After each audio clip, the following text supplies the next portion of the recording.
Arestado ang isang individual sa isinagawang Manhunt Charlie operation ng Katiil Municipal Police Station, ang most wanted person na may kasong rape sa proper Barangay Malibago, Katiil, Davao Oriental nito lamang Oktubre 8 taong kasalukuyan. Kinilala ni Police Captain Marvin L. Pareño Jr., officer in charge ng Katiil Municipal Police Station, ang naaresto na si alias Ken, 28 anyos, at residente ng proper Barangay Malibago, Katiil, Davao Oriental.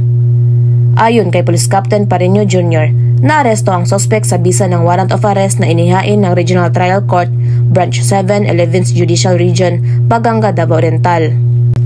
Ang suspect ay nasa kustudiya sa nasabing stasyon upang dumaan sa tamang disposisyon at naharap sa kasong rape by sexual assault at acts of lasciviousness of Republic Act 7610 at umabot sa halagang 290,000 pesos ang piyansang inirekomenda.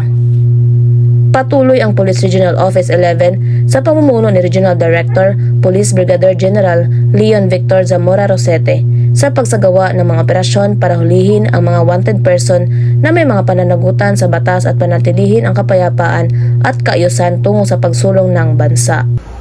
Mula dito sa Police Regional Office 11, ako ang inyong P9 correspondent, Patrolwoman John Mary Joy Rupin, alagad ng batas, tagataguyod ng Balitang Pulis.